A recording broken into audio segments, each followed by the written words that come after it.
기아 자동차의 소렌토, 그리고 현대자동차의 산타페 2.5 터보 출시가 되었다고 합니다. 진짜 많은 분들께서 수카토코도 그렇고 저희 영상에서 도대체 소렌토 2.5 터보 언제 나오냐, 가솔린 맞아. 언제 나오냐 이렇게 계속 여쭤봐주셨는데, 그런데 갑자기 소렌토는 톡 나와버린 거예요. 지금까지 소렌토나 산타페 판매량이 어느 정도 되는지 혹시 알아요? 올해 같은 경우에는 산타페와 소렌토 판매량에서 산타페가 조금 더 높았죠. 근데 격차가 점점 더 불어났다고 합니다. 누적 판매량으로 각각 47,355대 그리고 32,356대가 팔렸다고 합니다. 기존에 판매하고 있던 4기통 디젤 미션도 똑같나요? 지금 8단 습식 DCT 특이한 게 같은 파워트레인을 사용하고 있는데 연비가 조금 달라요. 연비 같은 경우에는 산타페는 10.8이고 소렌토는 11이다 보니까 뭐 0.3 정도 차이가 나요. 연비는 약간씩 차이가 있는 게 자동차 디자인에 따라 다르고, 그리고 뭐 실내 무게, 네. 그리고 트림별 무게, 이게 다 상이하기 때문에 이런 걸로 약간씩 달라요. 이거는 인증이 나와 있는 자료인데 산타페 2.5 터보 5인승 기준의 2륜이고요. 마력 같은 경우에는 281마력. 소렌토도 마력은 똑같습니다. 같은 파워트레인을 쓰니까 같을 수밖에 없고, 토크 네. 같은 경우에는 약 43토크로 제가 알고 있어요. 키킴님께서 디젤과 가솔린 차량 세팅이 다를까요? 라고 하시는데, 세팅은 크게 다르지 않을 거예요, 아마. 근데 서스펜션 쪽에서 약간의 차이가 있긴 있겠죠. 왜냐하면 엔진 무게 차이가 좀 나기 때문에 그거에 따른 변동폭을 줘야 되니까요. 아마 그런 건 다를 텐데. 그러면은 많은 분들께서 또 궁금해 하실 게 이 소렌토랑 산타페 어떤 걸 골라야 할까? 이게 굉장히 주관적이잖아요, 알다시피. 지금 이 두 개는 디자인 차이인데, 디자인이 좀 몽글몽글하고 예쁘다 하면 산타페, 좀 남자답고 뭔가 각져있다? 그럼 소렌토를 고르시게 되는데, 디자인 취향에 따라 양 차를 고르면 될 것 같지, 뭐 크게 뭐 주행 성능 뭐 이런 걸로 고를 것 같진 않아요. 소렌토랑 산타페 도대체 어떤 걸 고를까? GV80에 지금 2.5 터보 이 엔진이 들어가나 봐요. 근데 이게 저속에서 특히 1500rpm 정도에서 좀 엔진 진동이 심하게 좀 내부로 유입이 되나 봐요. 이것도 근데 또 어떤 사람은 안 그렇다 그러고, 어떤 사람은 심하다 그러고. 뽑기인가요? 그렇지, 마치 헥터홍의 카니발 같은. 저 같은 경우는 이제 팰리세이드 가솔린을 오래 타다 보니까 그 필링을 잊을 수가 없어서, 남들 다 그 카니발 디젤 괜찮다는데 저만 거슬려요. 너무 거슬리더라고요. 근데 팰리세이드 가솔린이 너무 조용했던 거예요. 그러니까 이거는 뭐 개인차니까. 그렇죠. 근데 소렌토 2.5, 산타페 2.5는 전륜 기반이고 제네시스 GV80 같은 경우에는 후륜 기반이다 보니까 조금 다를 수도 있지 않을까요? 그렇죠. 다를 여지도 많고 세팅 자체도 다르기 때문에 어떨지는 차가 이제 출시돼서 몰아봐야지 정확히 알 것 같아요. 지금 산타페 같은 경우는 프리미엄 기본 모델이 2,975만원, 프레스티지 같은 경우 3,367만원, 캘리그래피는 3,839만원이고 디젤 트림보다 약 147만원씩 각 트림별로 저렴해요. 이러다 보니 메리트가 좀 더 있고, AWD 모델 같은 경우에는 각각 226만원씩 인상돼 있어요. 그러면은 산타페가 소렌토보다 약간 더 비싼 건가요? 그렇죠. 근데 대신에 소렌토는 등급이 4개로 세분화가 하나 더 돼 있어요. 좀 선택의 폭이 넓다 그래야 되나요? 가격은 솔직히 여기서 더 할 게 없는 게, 왜냐면 산타페 영상이나 소렌토에서 세부 트림을 다 알아봤고 옵션을 뭘 넣어야 될지도 알아봤기 때문에. 지금 2.5가 나오면서 뭐가 크게 바뀐 거지? 파워트레인 말고? 파워트레인이 가장 크게 바뀌었고, 가솔린이냐 디젤이냐 차이가 가장 큰 거지, 솔직히 외관상에는 그렇게 바뀐 게 없는 것 같더라고요, 제가 찾아봤는데. 일단 2.5 같은 경우에는 너무 많은 분들이 물어보셔갖고, 저도 그리고 개인적으로 K5 탈 때 GT에 2.5 터보가 들어왔으면 좋겠다 그러면서 왜 안 들어가냐 그랬었는데, 가륜까지. 결과적으로는 지금 나왔네요. 산타페하고 소렌토에. 그리고 이게 앞으로 GV70에도 들어간다는 얘기가 있어요. 이 엔진이 똑같이 2.5 거기는 터보가. 들어가겠지. 네. 약간 다른 점은 GV70, GV80에 들어가는 엔진들은 어쨌든 후륜 기반이고, 그렇죠. 그리고 얘 같은 경우는 이제 전륜 기반이니까 블럭은 같더라도 배치라든지 아니면 이제 부품들이 좀 상당 부분 다를 걸로 보이고요. 전륜 기반에 2.5 터보가 들어간 차가 있었나 여태까지? 이게 아마 최초의 차량 아닌가 싶어요. 그치요. 옵션 여전히 복잡하구만. 네, 지금 요거 같은 경우에는 2.5 터보 그리고 2.2 디젤 가격표 산타페 기준으로 나와 있는 건데 2019년도 기준에 비해서는 약 한 250, 300 정도가 조금 비싸졌다고 생각이 들었어요. 이 프리미엄 등급 기준으로는. 기존에도 2.0 터보가 있었어요. 그냥 자동 8단에서 습식 8단 DCT로 바뀌었습니다. 네. 습식 DCT. 나는 그거 괜찮던데, 소렌토나 산타페 타보니까. 근데 이게 그렇게 변속 충격이 많나? 나는 그냥 오히려 직결감이 좋아서 저는 개인적으로 그 미션 만족스러웠었는데. 완전 오토만 타시던 분들은 DCT 못 하겠다 하시는 분들이 있어요. 저희 같은 경우 1에서 2단 넘어갈 때 꿀렁거리면 야, 미션 붙었어. 그렇지. 형이랑 딱 이제 밟기만 하면 돼. 그럼 쭉쭉 나가는 거야. 저 차 내가 추월할 수 있어. 가자 이건데 남들은 왜 꿀렁거려? 그렇지. 이거 차 고장난 거 아니야? 이런 느낌 네네. 받으시는 분들이 있다 하더라고요. 뭐 사람마다 다르니까. 내가 저 카니발 디젤 못 견디는 것처럼. 그렇죠. 네. 그리고 뭐 우리가 이거 끝나고 이 옆에서 바베큐 해 먹을 거거든요. 어? 불을 붙여야 돼서 자 빨리빨리 우리 하자고. 네네네. 네. 산타페는 페이스리프트고 소렌토는 풀체인지고. 하지만 만약에 저라면 소렌토를 할 것 같습니다. 가장 중요하게 여기신 이유는 어떤 건가요? 여기 채팅창에 KI 킴님이 말씀해 주셨네. 일단 페이스리프트다 보니까 한 3년 내에 그쵸. 풀체인지가 돼버리면은 좀 기분이 좀 안 좋은 아주 먹 같은 그런 생각이 들겠죠. 하지만 이제 소렌토는 3년 후에 이제 페이스리프트가 되니까 네. 아무래도 조금 덜 데미지를 입지 않을까. 뭐 이게 저 개인적인 의견이고요. 2.5 터보는 제가 한 번도 못 타봤어요 지금까지. 한 번은 정말 꼭 한번 타보고 싶습니다. 그리고 요즘 현대가 뭐 내구성이라든지 여러 가지 트러블은 있지만은 웬만큼 나가줄 만큼 나가주고 특히 이제 K5 1.6 터보 같은 경우는 야 1600cc 이거 옛날 무슨 오토바이도 아니고 근데 생각보다 잘 나갔었어요. 맞아요. 그리고 되게 쭉쭉 붙이면서 쭉쭉 밀어주니까 맞아, 차가 맞아. 밟는 맛이 있더라고. 근데 지금 걔가 180마력인데 터보 280이면 토크밴드가 좋아서 거기다 8단 DCT까지 붙이니까 아마 직결감도 좋고 아마 좀 약간 주행하는 느낌은 조금 있을 것 같습니다. 물론 산타페는 이제 소렌토를 가지고 누가 그런 걸 하겠냐마는 가솔린 모델이 새로 출시된 거잖아요. 근데 디젤 모델을 두고 가솔린 모델을 살 만한 이유가 무엇인지.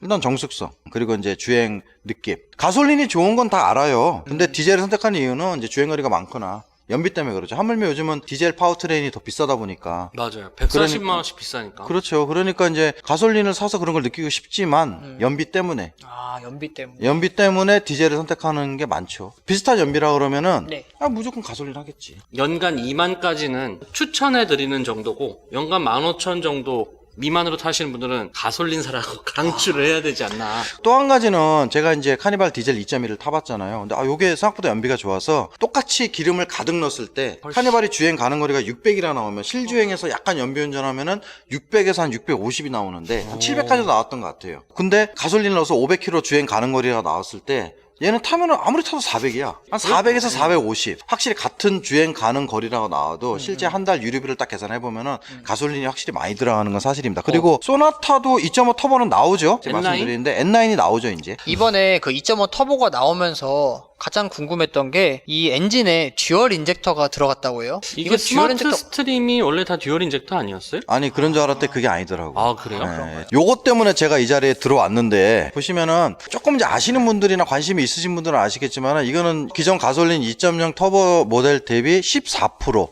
그럼 굉장히 많은 거거든요. 14%면. 왜 그러냐면은 습식 DCT 8단 DCT를 넣으면서 거기서 광고를 했던 게 전동식 그거를 써서 결과적으로 3% 개선했다고 그랬거든요, 연비를. 그러니까 미션을 완전히 개량을 해서 3%인데 얘는 듀얼 포트 분사를 씀으로 인해서 약 한 14% 정도 개선이 된 것도 10.8분이 안 되네. 저것도 실주행하면 이제 한 9, 10 나올 거야, 아마. 시내는 7777. 시내 7, 8 봅니다. 시내는 7, 8 보고. 제가 이 자료를 하나 보여드릴게요. 이거는 약간 기술적인 부분이다 보니까. 일단은 듀얼 포트 분사는 옛날 MPI 엔진 많이 아시죠? 그리고 이제 요즘 직분사 GDI가 있고 MPI 같은 경우는 가장 중요한 부분이 여기서 피스톤이 압축 팽창 후에 폭발 후에 떨어지면서 여기 자연스럽게 밸브 타이밍 그렇게 되면은 요 어떤 사이클론이 형성이 되면서 와류가 이렇게 빨려 들어가는 형태예요. 터보가 아닌 이상은 그 사이에다가 MPI는 이렇게 연료를 분사를 시켜줍니다. 그러니까 한마디로 혼합기가 들어오는 거예요. 고RPM에서 힘이 좀 약해요. 요게 이제 MPI 형식이고 이게 이제 GDI 형식입니다. 이쪽에서 얘가 연료를 칙 하고 뿌려주죠. 근데 이게 이제 문제가 뭐냐면요. 보통 GDI 같은 경우는 고급류 세팅이라고 얘기를 많이 해요. 왜냐면 여기서 뿌리니까 얘가 고RPM으로 가면은 이게 웬만큼 고압으로 뿌리지 않는 이상은 이쪽까지 연료가 쫙 퍼지기 전에 폭발이 날 수도 있어요. 중요한 거는 이 GDI는 아무래도 고회전에 유리하고 출력 내기가 좋죠. 상대적으로 연비도 좋고요. 그 두 가지를 같이 쓸 수 있는 게 이 듀얼 포트 분사입니다. 여기 보시면은 GDI 인젝터,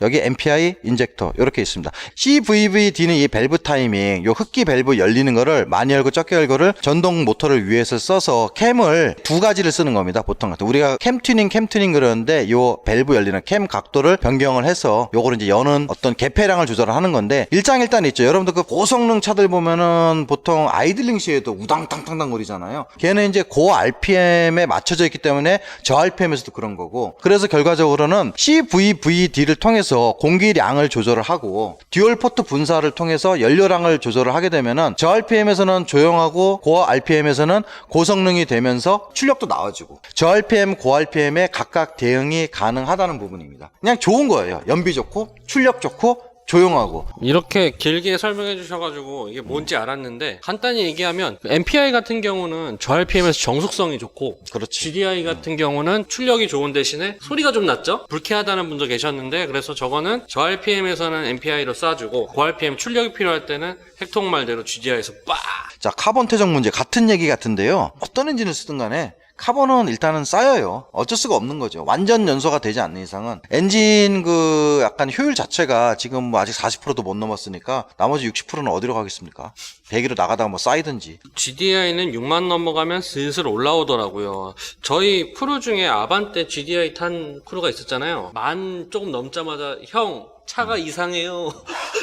카본이 쌓이는 것 같아요. 내가 볼 때는 걔가 이상해. 남들은 병적 관리라 그러는데 걔는 병이야, 병. 인젝터 구조가 이렇게 생겼습니다. 아, 요건 디젤 인젝터인가요? 아, 상관없어. 거의 비슷하니까. 디젤도 어쨌든 여기서 연료를 분사를 시키는 거거든요. 그러니까 보시면은 여기 스프링 요것만 보시면 돼요. 이게 아직 전자식이 안 됐어요, 아직까지. 생각보다 구조가 복잡해 보여요. 디젤은 아까 산타페 디젤하고 가솔린 말씀하셨잖아요. 오래 타시면은 디젤은 요게 직접 압축 착화 방식이기 때문에 얘가 가솔린으로 치면 점화 플러그 자리에 이렇게 있어요. 그러니까 계속 폭발을 맞는 자리다 보니까 얘가 소모품이에요. 한 5, 6만 정도 타면은 약간 성능 저하가 생기고 한 10만 내에 교체해야 되는 걸로 알겠습니다. 아까 내가 가격 보여줬지. 소렌토 요 인젝터 4기통 기준으로 4개 들어가 있는데 하나가 16만 원입니다. 인터넷상에. 공인까지 치게 되면 거의 한 4짝 갈라 그러면 80만 원에서 100만 원이 들어가죠. 상당히 고가예요. 그러니까 디젤 같은 경우는 저런 이제 인젝터라든지 카본도 상대적으로 많이 쌓이고 오래 타면 탈수록 그 약간 유지 보수, 뭐 클리닝이라든지 그런 부분이 조금 더 비용이 들어갑니다. 그러면은 디젤을 타면서 아꼈던 연비로 나머지가 전부 다 그쪽 뭐 인젝터나 뭐 아니면은 뭐 그런 쪽으로 가는 게 아닌가. 카본이 쌓일 때 느낌이 어떤가요? 카본이 쌓였을 때 느낌이라는 게 아마 내 몸이 타는 것 같아요. 아, 그래요?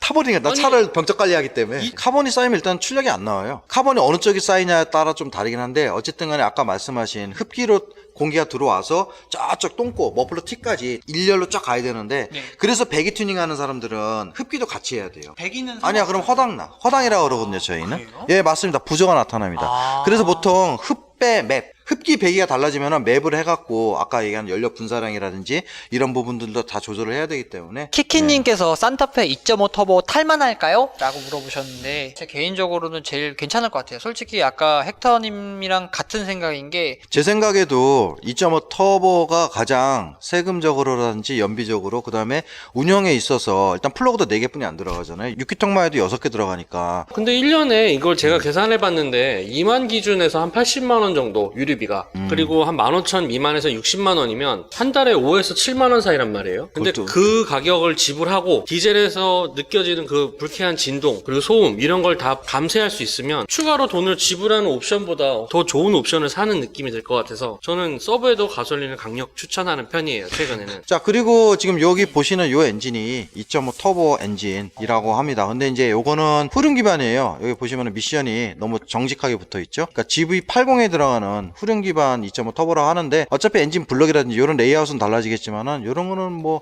비슷하지 않을까. 요게 산타페에서 문제가 없으면 펠리에 들어갈 확률이 99%입니다. 와, 역시 네. 같은 생각이에요. 그리고 펠리는 가솔린이 너무 좋은데 제발 터보 좀 얹어줘라는 얘기가 있었거든요. 연비 때문에. 그것도 그리고 세금. 3.8 NA 펠리쉐이드랑 2.5 터보 펠리쉐이드랑 연비나 세금적인 면 빼고는 또 어떤 점이 또 장점이 있는 건가요? 플러그. 아, 유지보수. 그리고 토크. 자, 그리고 2.5 터보는 4기통이고요. 예, 모쪽으로는 여태까지 저희가 이제 플러그 얘기를 했기 때문에 네. 4개만 가시면 됩니다. 네. 참고로 이제 스마트 센스는 아까 GM 슈퍼크루즈 네. 그리고 테슬라 오토파일럿 맞아요. 그리고 현대 스마트 크루즈, 스마트 센스. 네. 가장 이해가 안 되는 장면이야. 슈퍼크루즈 오토파일럿 그러면 뭔가 반절 주행 관련된 거구나. 근데 스마트 센스는 저는 얼마 전에 알았어요, 진짜로. 그렇게 진짜로. 옵션을 맨날 넣으면서도 뭔지 한 번도 아니, 안 그러니까 봤던 옵션 거야. 이름인 줄 알았지. 반자율을 지칭하는 건지 몰랐었어. 그걸 지칭하는 거예요? 스마트 센스가 반자율이야. 반자율을 지칭하는 거야. 그러니까- 해외에서는 오토파일럿, 슈퍼크루즈, 스마트 센스 이렇게 분류를 맞아요. 하더라고요. 그러니까 장면이 약간 이상해. 지금 말씀하신 것처럼 똑똑한 감각.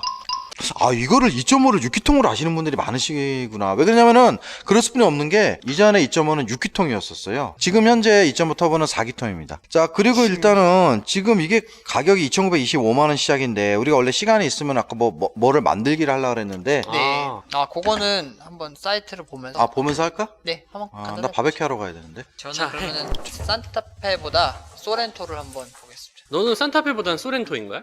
네. 저 같은 경우에는 어쩔 수 없이 그 기어노브가 또 기어노브에 또 환장하지, 그지? 기어노브에 약간 조금 요거는 그냥 개인적인 생각이니까 여러분들 그냥 재미로 봐주시면 될 것 같습니다. 산타페는 프레스티지. 근데 특이한 게 산타페 프레스티지랑 소렌토의 프레스티지랑 좀 달라요. 그렇지. 왜냐면 금액적인 차이도 있고 소렌토 프레스티지가 아마 조금 더 낮은 것 같아. 2.5 가솔린에 뭐 변속기가 뭐 당연히 이렇게 되고 같아요. 이게 문제가 뭐냐면 프레스티지에서는 그 기어노브를 할 수가 없어요. 네네. 조고 다이얼 같은 경우에는 노블레스부터 가능하기 때문에 그럼 시작이 3,500이네. 외장 컬러 같은 경우에는 저는 검정, 내장은 무조건 베이지. 네. 새들 새들 브라운으로 선택을 하고 여러분들 여기서 보면은 사륜 같은 경우에 넣어야지. 전 안 넣어요. 왜 안 넣어? 사륜인데. 눈 오는 날 차 안 탈 거야? 필요 없습니다. 그래, 안 넣어. 네. 6인승 같은 경우에는 여유가 있으면 들어가지만 저 같은 경우에는 뭐 가족이 많지 않기 때문에 4인 가족이면 굳이 필요하지 않을 것 같아요. 저는 이 스타일은 넣어야 된다고 생각을 해요. 스타일이 뭐가 들어가는데? 스타일 같은 경우에는 여기 보시면은 LED. 네. LED가 들어가면 무조건 넣으셔야 돼요. 턴 시그널 램프가 여기에 들어가 있기 때문에 이 안 그러면 벌브거든요. 요거 같은 경우에는 어쩔 수 없이 스타일은 꼭 넣어줘야 하고 그리고 이게 램프랑 LED랑 가시 성능 차이가 너무 많이 나요. 그다음에 10.25인치 넣어줘야죠. 드라이브 와이즈는 안 넣어? 안 넣어요. 실컷 자율주행 얘기했지만 전 안 넣습니다. 그래요? 그다음에 파노라마 선루프. 네. 이게 다야? 네. 헤드업 디스플레이는 안 넣는다고 지금? 69만 원 너무 비싸요. 이건 좀 충격적이네요. 솔직히 저는 헤드업 디스플레이 굉장히 좀 중요하다라고 생각을 했는데 가격적인 면에 있어서 어차피 10.25인치도 들어가고 계기판도 풀 LCD 들어가기 때문에 저는 현실적이고 실질적으로 그렇죠. 이렇게 견적을 한번 내봤습니다. 저는 이렇게 해가지고 모델은 2.5 터보에 블랙에 새들 브라운 스타일 10.25인치 파노라마 선루프 딱 이렇게 어떻습니까? 아니 헤드업이 없어. 헤드업 69만 원 형 넣어 그러면 됩니다. 그거 너무 아까워. 헤드업은 차라리 썬루프를 포기하고 헤드업을 넣을 것 같아요. 그런가요? 네. 돈이 없으면 차 직접 출고하러 가야지. 근데 탑승료도 아깝단 말이야. 12만 원이나 돼. 파소 세븐님께서 캘리그래프 같은 경우에도 헤드업 디스플레이는 선택이라고 하시네요. 이게 너무 많은 성능 차이를 낼 수도 있어요. 더군다나 10.25인치 내비 시스템을 넣었으면 헤드업을 넣으면 그게 또 연동이 된단 말이에요. 그러면은 우리 딥러닝박 형 같은 경우에는 저랑 똑같지만 헤드업만 더 넣는 걸로. 나는 산타페로 해줘. 산타페로? 알겠습니다. 지금 그러면 소렌토는 4천만 원으로 맞춰서 이렇게 뽑은 거예요? 네, 맞습니다. 산타페는 탁송료가 22만 천 원입니다. 이러면 저는 출고하러 갈 것 같아요. 22만 원이면. 종수야, 네. 데려다 줘. 이러면서. 우리 이번에는 딥러닝박 형이 한번 요거 산타페 내 차 만들기 한번 가보도록 하겠습니다. 움직여. 네. 구동 방식은 저는 무조건 4륜입니다. 이제는 4륜을 고를 것 같아요. 예전에는 굳이 4륜이 뭐가 필요해 이랬는데 특히 펠리쉐이드 4륜을 타본 이후로 현대 4륜이 나름 괜찮은데라는 생각이 들어서 4륜을 꼭 고를 것 같아요. 트림 같은 경우에는 프리미엄, 그리고 프리미엄 초이스, 프레스티지, 캘리그래피. 저는 한번 돈이 없더라도 빡시게 캘리그래피로 한번 가보겠습니다. 와, 있는 사람이다 진짜. 어차피 차는 풀옵션이야. 답이 없어 이거는. 그래요? 하나 두 개 넣다 보면 나중에 뭔가 아쉬워서 분명히 이거 추가할 거리라는 생각을 다들 하시더라고요. 저도 물론 예전에 했었고 한번. 그것 때문에 중백을 할 바에는 차라리 그렇지, 그냥 캘리그래피로. 근데 자, 사실 이렇게 다 고르고 나서 캘리그래피 이 정도 살 돈이면 펠리쉐이드 사지. 그렇죠. 그러다 펠리쉐이드 VIP가 가면 GV80이 괜찮지 않을까? 파소 세븐님께서도 산타페 캘리그래피 안 할 수가 없다라고 하시네요. 저도 같은 생각이에요. 왜냐면 보면서 옵션표를 한번 봤는데 이걸 그냥 가야 돼요. 진짜 이게 너무- 극실용주의 하시면서 우리 하시는 분 계시잖아요. 음. 지금 불피우러 가신 분. 이분도 이걸 보시고 옵션표를 보시면 난 실용주의라 캘리그래피를 가야 되란 말을 하실 거예요. 그러면 한번 색상은 어떤 색상은 그냥 레드로 아무거나 상관없으니까. 레드로? 내장색은? 내장이 라이트 그레이가 굉장히 이쁘더라고요. 왜냐면 펠리쉐이드 때도 봤었잖아. 네네. 이게 굉장히 이뻐요. 라이트 그레이가. 또 화사한 맛도 있고. 근데 막상 살 때는 블랙을 살 것 같긴 한데 이렇게 볼 때는 라이트 그레이가 굉장히 이쁘다. 그다음에 옵션 같은 경우에는 자, 여기서 이제 저는 딱 고르는 게 플래티넘 3. 여기 보면 인버터랑 스마트폰 무선 충전이 있어. 이건 무조건 있어야 돼. 21세기에. 그리고 디지털 키도 꼭 필요하고. 요게 지금 써보니까 좋다. 가격이 지금 44만 원 정도 하네요. 그거 누르세요. 네. 파킹 어시스트 플러스 한번 봐줄래? 이게 다른 건 별로 필요가 없어요. 근데 저 같은 경우는 서라운드 뷰 모니터. 서라운드 뷰 모니터? 네, 요거가 있으면 편하더라고요. 아니 근데 옵션은 있으면 다 편하잖아. 이것 때문에 파킹 이것 때문에 어시스턴트. 파킹도 넣고. 오케이. 빌트인은 전 안 넣고요. 요거 들어갑니다. 왜냐면 네. LED 실내등 때문에. 그 파노라마도 있긴 있는데 LED 네. 때문에 넣을 것 같아요. 요거는 그냥 사제로 바꾸면 되긴 하지만 그래도 넣을 수 있으면 넣은다. LED 때문이에요? 아니면 파노라마 썬루프 때문이에요? 사실 파노라마 써는 잡소리 내서 좋아하지 않아요. 그럼 이거 빼. 내가 해줄게. 난 싫어. 내가 나 램프 넣을 해줄게. 거야. 넣어줘. 여기 뭐 LED 라이팅 뭐 이거 있어? 있네. 그럼 예. 나 이거 넣어줘. 그럼 요걸로 해가지고 요걸로. 넣고 액세서리로 됐어. 그럼 여기는 끝이에요. 요거 끝? 근데 썬루프가 파노라마가 안 들어가면 파노라마 아닌 썬루프는 들어가나요? 없어요. 그럼 넣어. 그냥 넣어. KMK님께서 기아보다는 양심적이네. 빌트인 캠 별도 구성된 거 보니 이게 양심적인 것 같아요. 나름. 요거 진짜 완전 단독이네요. 그렇지. 썬루프 넣어줘. 그냥 썬루프 넣어봐. 넣어달라고? 넣어봐. 라이트닝 패키지가 뺄 거. 빠지네요. 일단 액세서리 한번 보면 네. 이제 여기는 저는 필요가 없어요. 러기지 패키지도 그지 잘 모르겠고 네. 공기청정기 잘 모르겠어요. 솔직히. 네. 적외선 물음 이거 음. 굉장히 따뜻한 얘기가 있어요. 있긴 있는데 굳이 아니 지금 벌써 키키님께서는 펠리 가야 할 듯. 이게 다 똑같아. 어쩔 수가 없어. 20인치 블랙 경량 휠. 뭐요? 네, 들어갑니다. 휠은 이뻐야 되니까. 근데 이 서스펜션이 있는데요. 요거까지는 아직은 굳이란 생각이 좀 들어서. 딥러닝박 형은 여기 20인치를 넣으셨는데 이 정도면 사실 지금 가격이 지금 4,438만 원이에요. 이러다 보면 이제 펠리쉐이드가 보이실 거예요. 키님께서 1세대 산타페 썬룸 넣고 2,200에 샀었는데 가격이 2배네. 1세대시면은 한 17년 되셨나요? 네. 그때 꽤 당시 많이 되지 않았나요? 네, 산타페를 썬룸 넣고 2,200에 사셨는데 지금은 2배입니다, 지금. 근데 여기서 지금 테리옵스님이 말씀하신 게 펠리가 크신 분들은 산타페에서 이 금액을 지불하실 거야. 그래요? 왜냐면 펠리의 느낌을 가지고 싶은데 펠리가 차가 큰 거지. 저는 그렇지. 이 차 같은 경우에는 거거 익선. 거거 익선. 네네. 나랑 안 맞아.